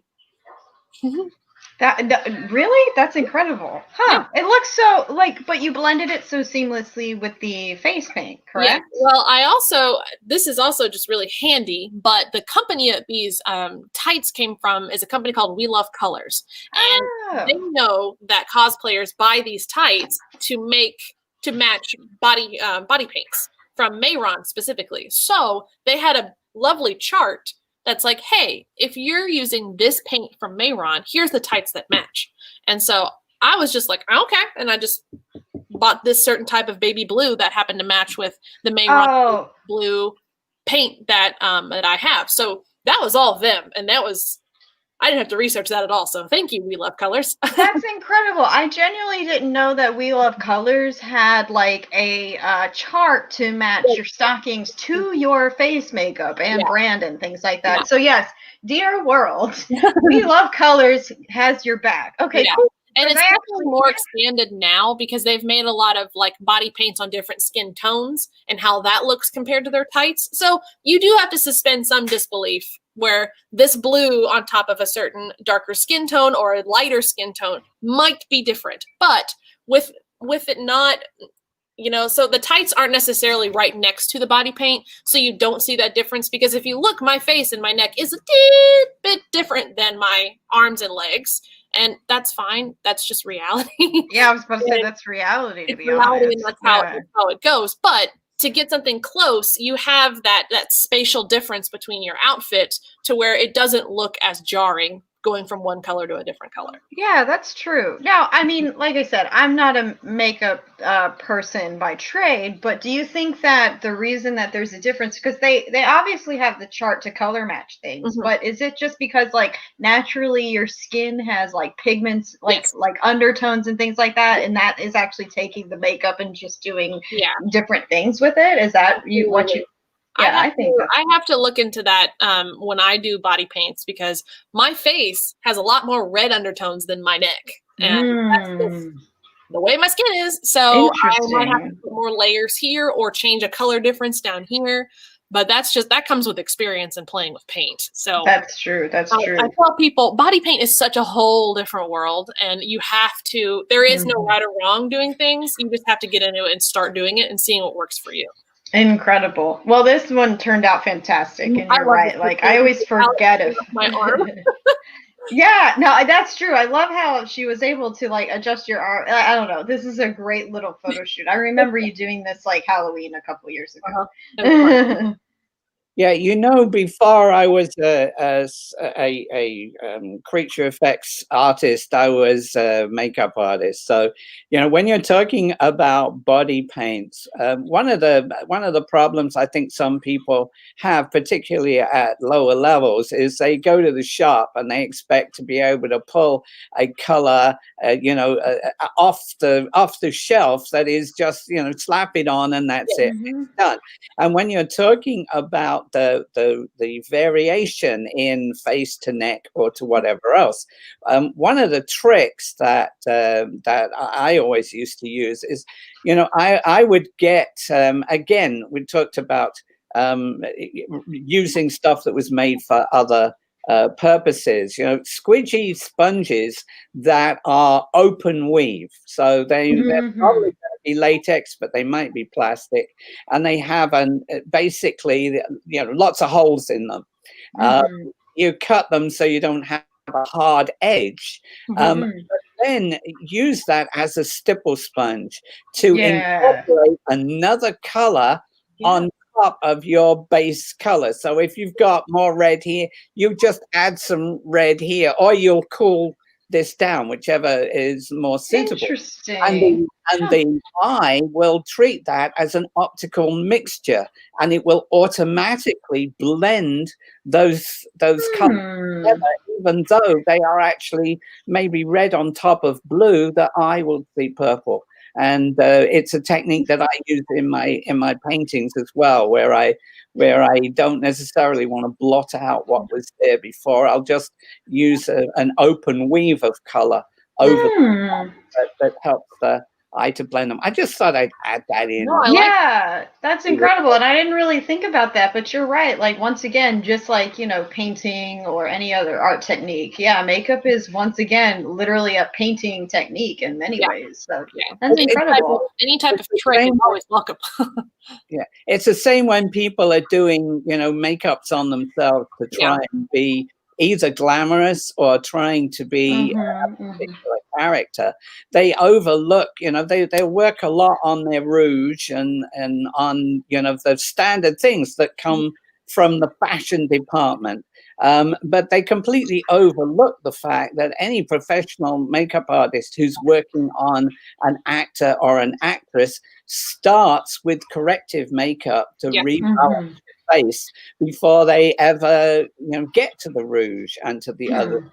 So if you've got someone with a narrow face like yours, Cynthia, then you will try to make sure that the outsides of the face are counter shaded so that they don't fade away completely. And if you've got a rounder face like yours, Amanda, well, then the very first thing you'll do is to shade down the sides and in the base color I'm talking about now, shade down the sides to create the shape that you want before you ever get to worry about shading the cheekbones or whatever else. Corrective makeup is something no one ever talks about in fashion. That was I think the first lesson in my special effects makeup class in school was corrective. Oh yeah, that's awesome.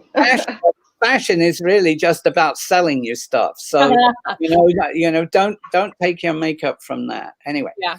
So hang on. I think we've got some more stuff here. Let me just see what I go on to. Yeah. Oh, Mary Poppins. I love this.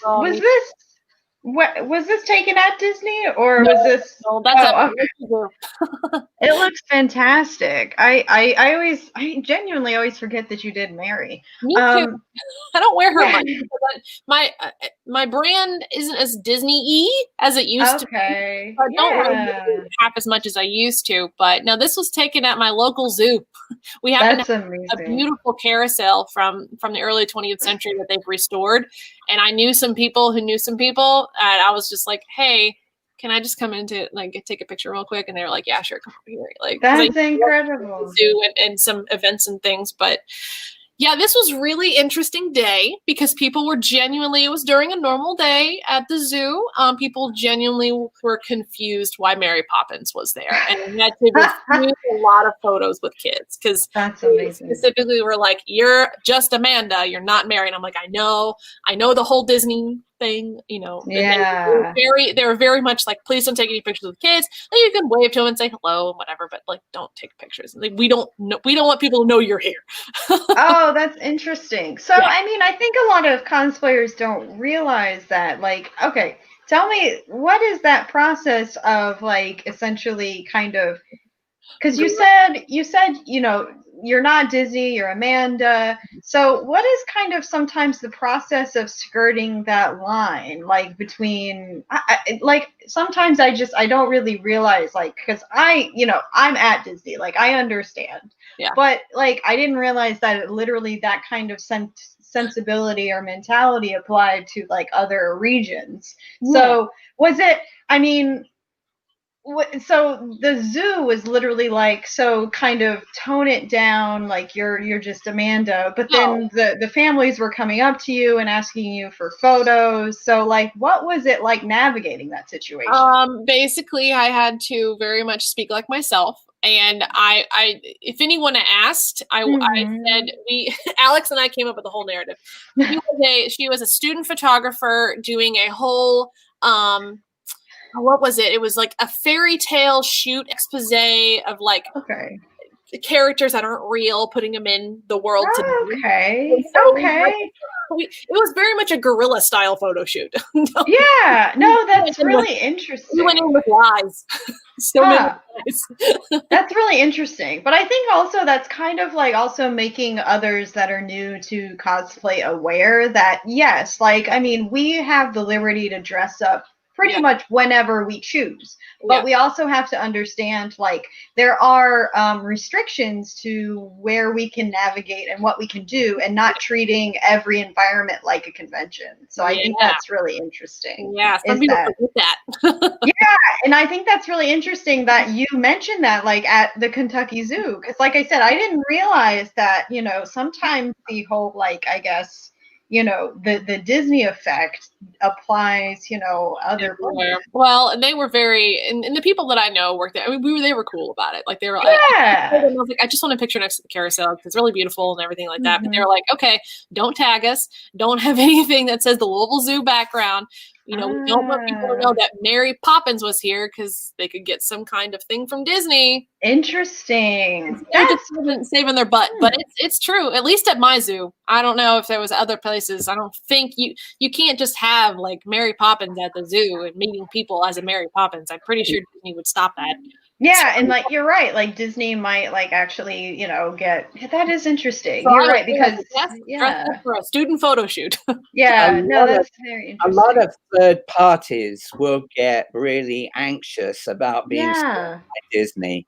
You know, if they're any kind of corporation, that's something you've got to, you know, really watch out for. Some of us who have you know, history in particular movies, we get away with it because of that history, right? We get away with the fact that you know, that it's you know, Disney or those others don't have they you know, they don't own our lives, and so, you know, we can to some extent get away with talking about you know, our relationship to that particular piece of history, but you do have to be careful.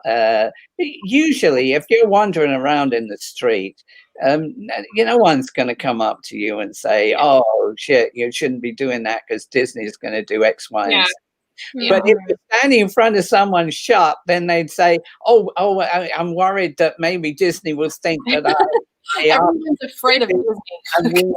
And we are using their copyright in order to promote our zoo or whatever it is.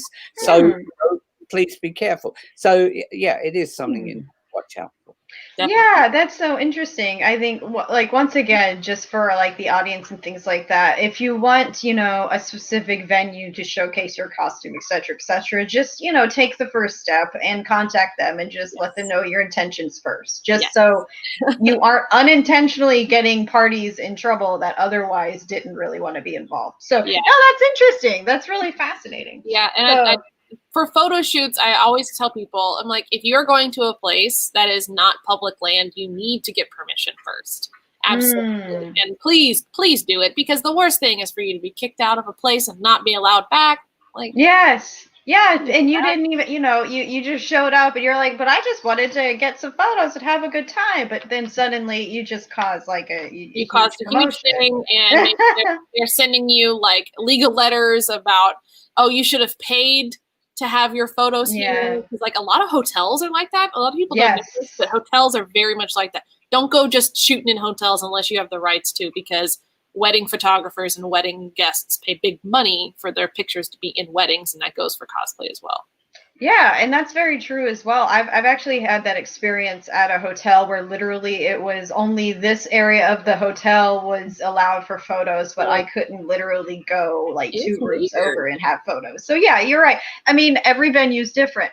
Evie! Okay, so right now you're doing like your mummy campaign, or at least last month you were. Yeah, the mummy campaign is over. I'm very much done with the mummy right now. Yeah. I love the mummy. So this one, because honestly, your favorite part of this costume, as well as mine, is the Book of the Dead. Absolutely. So I want to talk about the prop process on this one, because you used a lot of techniques. Can you go through? Oh, you have it with you. Thank you.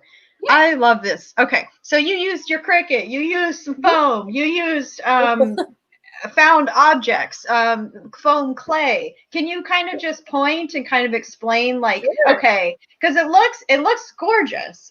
So, and I want others to kind of see all of the detail and thought you put into this book. That's incredible. The first thing first is that it does not open. Oh, it doesn't. I thought it did. That's fine.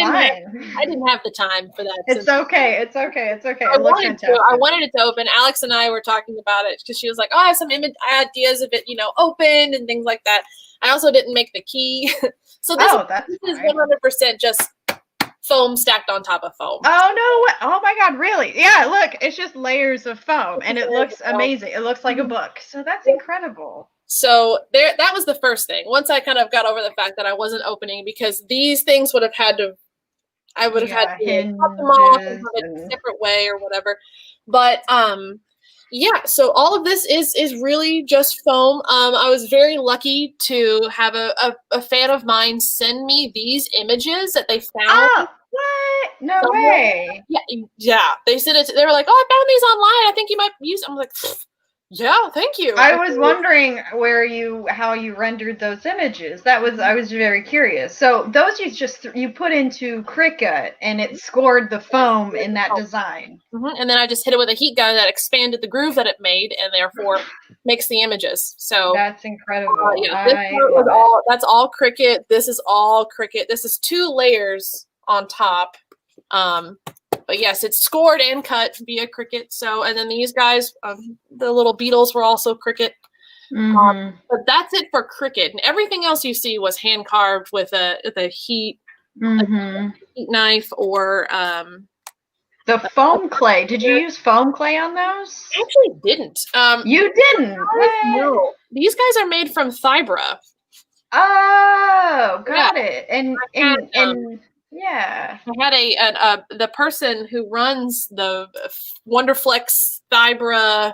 I think it's Wonderflex. I don't know what I use. I think it's Thybra or Wonderflex. But he sent me a sample pack, and he was just like, "Oh, you're going to use it for your stuff." And I was like, "Okay, cool." And so these little duck guys that we kind of came up with are covered. We cut them out of foam first, and then this is covered in Thybra and just molded in the shape that I want. And the Thybra, really, I've noticed as well that the Thybra holds up detail really well. As far as thermoplastics, I think a lot of cosplayers are still navigating like, I want to use Worbla, but it doesn't pick up detail. Thybra is a great resource for very detailed. It's different. If you're used to Worbla, it's very difficult because it gets a chewing gum kind of like feel, and it's kind of hard to navigate putting it on things. But if you want to, you can detail pretty good, because the little eyeballs in there, that's all with the Thybra.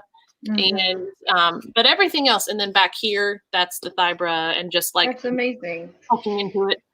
But that's incredible. It was a box cutter, and then I heat it with a heat gun, and opened it up. And some of it is also a wood burner tool as well. So I used all kinds of different tools for this thing. And then it kind of came together, because this is like the holding thing is a wooden dowel that's in here, and then it's just foam covered up. Incredible. Yeah, it looks fantastic. And it's really just, honestly, it's just foam with different carving techniques and different scoring techniques. So it looks fantastic. Yeah, it's a cheaper build if you have the tools. That's what I tell everybody. All I bought was foam and glue. And so I just made it with the stuff that I had around the house. And so it was a cheaper build, but it turned out really freaking good. We're going to do we've got a few questions, and I'll kind of get to that maybe towards the end. But since you were talking about Wonderflex and other materials there, I thought I'd mention that we have a message from Brian Jeffrey who says, as the father of Wonderflex and Faux Shape, I just enjoy listening to you folks. Thanks you for doing what you're doing. Oh, yay! You're the one that sent me this. Yeah, there you go. That's incredible. So it worked out. And this is now that I'm thinking about it, it wasn't that right. It was Wonderflex Pro. That's it. Oh, no way. Wonderflex Mr. Pro. Jeff was saying that wrong, but it was Wonderflex Pro that I used for the details on this. Oh no, that's actually incredible to know. Thank you, Brian, because I had no idea that Wonderflex Pro existed. It's kind of incredible how literally every single year Wonderflex is really ahead of the game as far as like creating different varieties of products from like black to red to traditional. Okay, I'll remember that. Yeah, it really does. I was the first time I ever worked with that material too, so. Being able to play with it on a sample level was really fun, and being able to like push it into this, and it worked out so well. I was like, "Ooh, a new material!" Yeah, that's incredible. I love that so much. And I think our next photo. Do we have the next photo up, Nick? Oh, hello. Now, I'm not actually very well versed in Mortal Kombat, but this character, what's her name again? Her name is Melina. Melina, that's amazing. Okay, so tell us, I've noticed the last couple builds you've done have been very FX makeup heavy.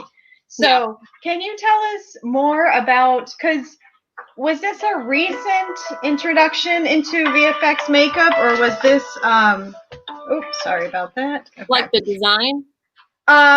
The execution. Like, where did you get involved with like VFX makeup? VFX makeup has always been something I've been passionate about, but it's just kind of always been there, like next to everything else. But I let it come out when images and stuff kind of pops that I really enjoy. But I've been doing VFX work since college because I took makeup courses in college. Oh yeah, that's true. I just kind of expanded it past that, whether it's been through body paint or prosthetic work. But this was my first like homemade prosthetic, I would say. Oh, okay. I made a face cast for myself when I made my mask for Katana. That was all sculpted and then molded and casted and resin.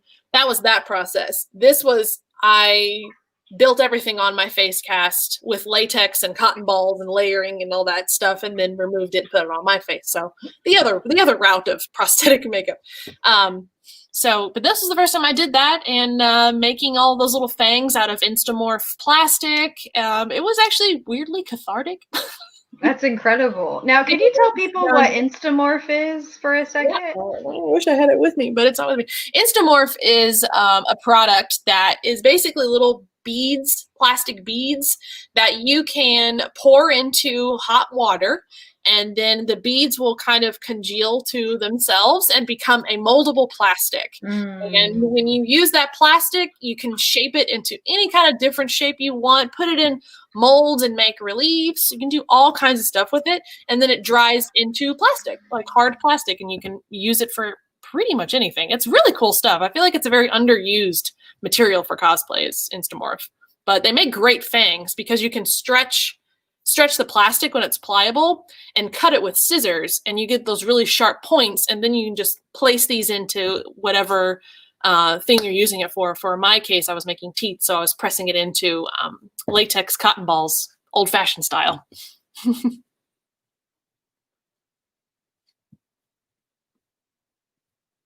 Are you there, Cynthia? Looks like Cynthia's frozen up there. Yeah, well, never mind. We'll move on with some more images here. This one, of course, is right down my street. Jumping between programs there. So tell us about that. Hold on, it's got a process for me. I still see Melina. Which one are you? Come to me, pictures. See Melina? I still see Melina. Mm-hmm. You shouldn't. You should be seeing. I'm not quite sure what's happened there. Then I think they're just frozen a little bit. Seeing Princess Leia. Oh, is it her New Hope outfit? Oh yeah, there we go. I see it now. Okay. Yes, my Princess Leia from New Hope. I made this one in 2015, I think. Yeah. Oh, Cynthia's back. Hey. Oh yeah, sorry about that. I don't know what happened. Okay. Hello. But yeah, this was one of my favorite Star Wars builds that I've ever done, mainly because I'm really attached to Leia. And it was a rather quick outfit I put together I wore it to D23 Expo in 2015 for when they were premiering all the Force Awakens stuff. So it was like Star Wars, all the things, and I'm Star Wars, all the things. But fun fact about this outfit, the pattern that I used for it was a biblical Mary nativity scene outfit. I mean, she is like the mother of Star Wars. So I mean, it pulled exactly and was totally fine. And it's not made, 100% screen accurate, but I really wasn't going for that. I just had this fabric and I was like, you know what? Let's do it. So I finally crafted it and I love it. And it's one of my favorite outfits I've made. And it fits so cute. I just love the way it looks. And that wig is so heavy. Oh, wow. Hair, man. I don't know how you did it. I don't know. Yeah, it's a lot of hair. It's like 3 wigs shoved into one. 3 wigs shoved into one. I have like 2. They're on clips. My cinnamon buns are on clips that clip into the base wig. Clip into the wig. And the base wig, it's a short hair wig that I just kind of curl under and tuck up. But yeah, it's a very heavy wig, but the proportions are right, which is what I wanted. Perfect. That's amazing. And then Yennefer, so this is Yennefer from The Witcher. Yes. And so for this one, The Witcher has some incredible costume design. It blows my mind. I love it because they run the line of historical and fantasy, and so they don't smash it together and you have Witcher outfits. I loved everything from this show. And I never played the Witcher games before it, and I never did like anything. I just knew it. I always thought Yennefer was cool, but once the show hit, I was like, okay, I'm in. Yeah, she's an incredible character. But for this one, this dress, it looks like it's just made out of rope. But that's not true. I mean, to a point. Yeah, I have a base dress underneath that is made from silk taffeta. And I have about I know this for a fact, 200 yards of rope trim, hot glue. Holy cow. That's incredible. Holy cow. Yeah, wow. Yeah. You know what? I 100% severely underestimated the amount of yardage I need. So I had to do 3 rounds of buying this trim. And I think I bought out Amazon twice.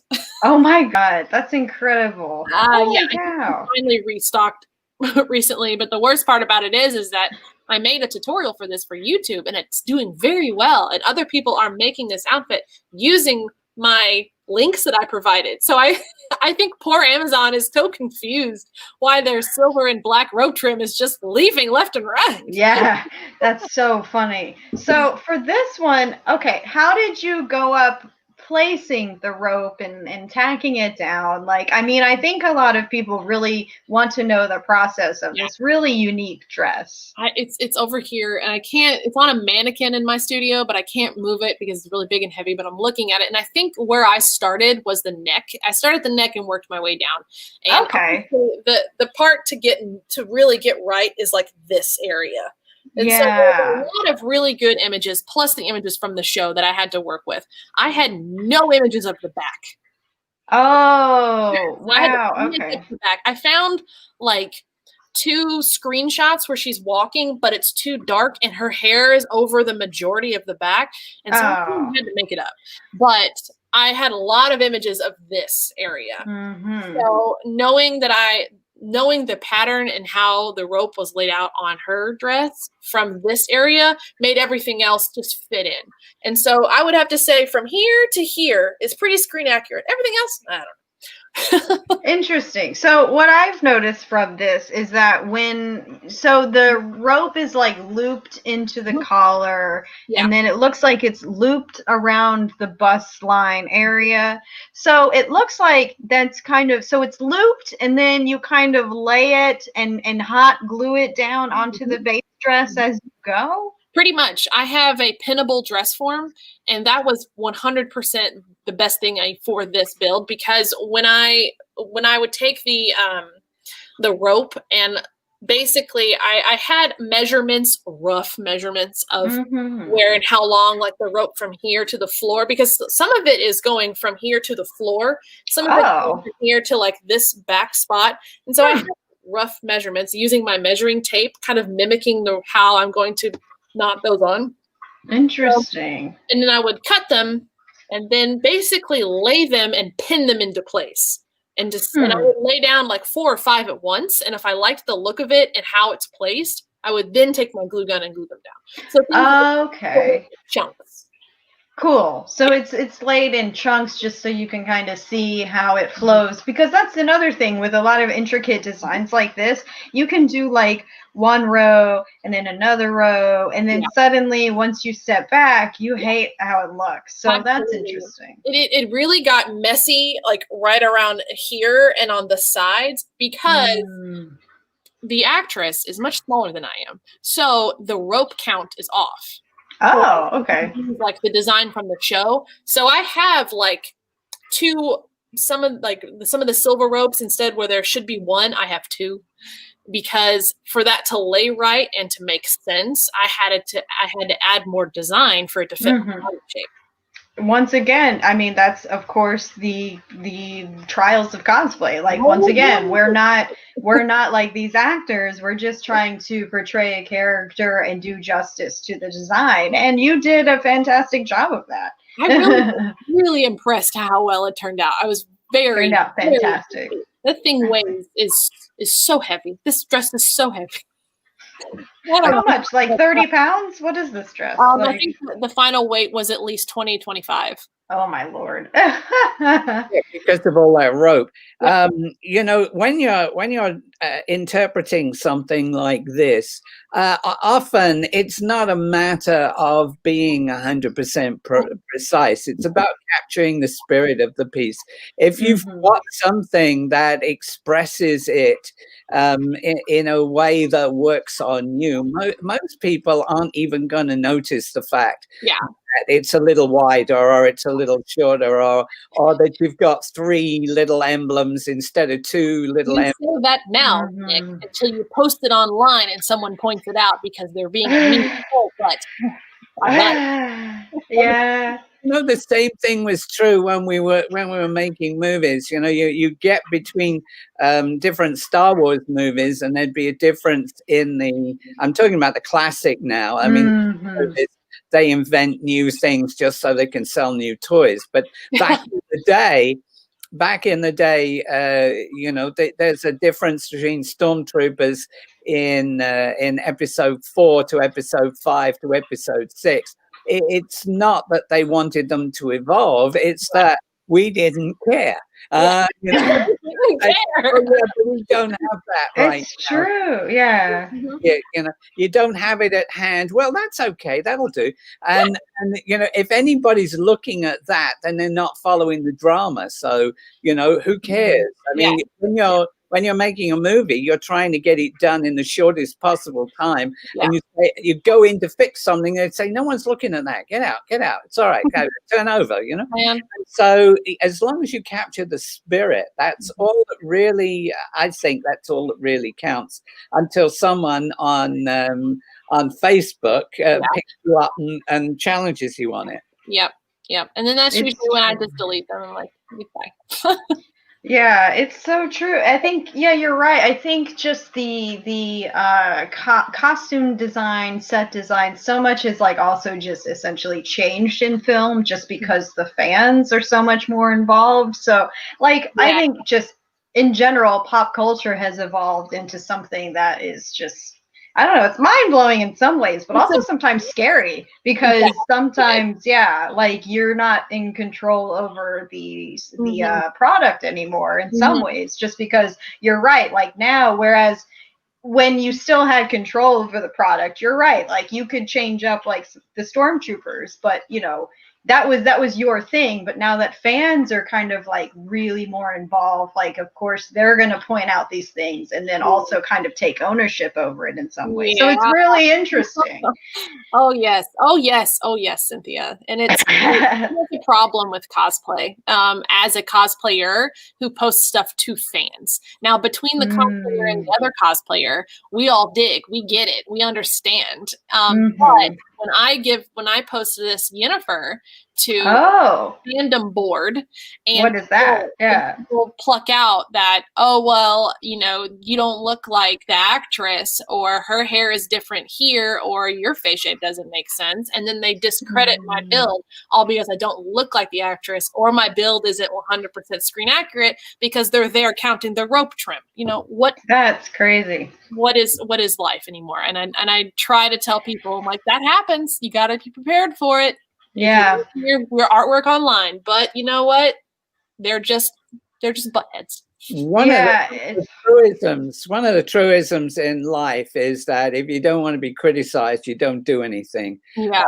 Because whatever you do, someone is going to pick it up and be picky about it. And sometimes the fans can think they know more about it than the people who made the stuff in the first place. Yeah. And it's moving on to Wonder Woman. I love this build. Do you wear this anymore, or is this one kind of retired? This one's retired. Okay. I love it. She looks great on film. She looks wonderful, but I hate wearing it because I'm so used to a sewing outfit. I'm used to that fabric against my skin. This is all foam. It's like I'm wearing a barrel. Like there's no tailoring to it. There are a lot of things that I learned with this. Whole thing, but she's beautiful, but no, I don't wear her anymore. And plus, like, the back is all ripped up and she's been through some trials, but I would love to remake this build someday in like all leather and vinyl and like other materials. But this was a learning process is what I'm going to say. Incredible. So was this another one that you built for a premiere? No, I don't think so. Because I think I built this thing during the hype of Wonder Woman after. Okay. I built it after the movie. I do know that because I saw the movie and I was like, I gotta make this. That's how I show my passion for something that I love. Is I gotta make it. I gotta recreate it. I gotta experience it. Like that's cosplay in general. It really is. When you're doing conventions and other things, I think that people don't really pick up on the fact that if you're taking the same item to multiple locations, then there's a degree of wear and tear. Oh man, there is with this one. And moving through airports and yeah, this one's tough to be at a convention in because it's a foam build completely. It's a suit, it's a barrel I'm wearing, but yeah, she is retired. So this is a good thing for our audience. For Wonder Woman, how do you pack something like that for a convention since it's not like organic? Just final question. How do you pack for a con? How do you pack for a con? It's a mess. For anything that has form like this, you can't smush down. I use plastic storage bins. The majority of conventions I go to, I don't fly to them, so I can take things easier in but if I'm flying to a convention, I'm thinking about that when I make the outfit. I'm thinking about function. Good idea. In planet travel because the worst thing is to get to a convention and have something break or be off. And so I get a big suitcase, get a hard shelled suitcase, give yourself a practice run, and weigh your luggage so you don't have expense. And so if something, like I've had this experience of a prop breaking in transit, what advice can you give to people when that happens? Like, I mean, honestly, to most people, if they've worked so hard on something and they get there and it's broken, they feel like literally the world has ended. Like, literally, why am I here? Yeah. But like, it's not true. So what's your, I tell people to take a pack of, like, an emergency pack of stuff. If you have something for a competition that you need it to be pristine AF, like, take extra Warbler, pack a heat gun, take your paint, you know, like, if this is such a thing that could be a problem, pack ready. I always have a sewing kit that I take with me to conventions, and that includes hot glue, you know, that includes emergency stuff. Also, use your friends. If they have people bring sewing kits, people bring emergency kits. If something were to happen, call upon the internet. They will help you. Very true. Very true. And also, you know, there's an awful lot of stuff that you can pick up from the local hardware store if you're really pushed. Oh, yeah. That's true, too. You know, I have a small kit when I'm taking Yoda to all these conventions. You know, I've got one puppet and it's traveling 20, 30 times. And so wear and tear is always an issue. And one time I was going into the United States and they insisted that I unpack the box, and Yoda got put on that glossy metal shelf. Why?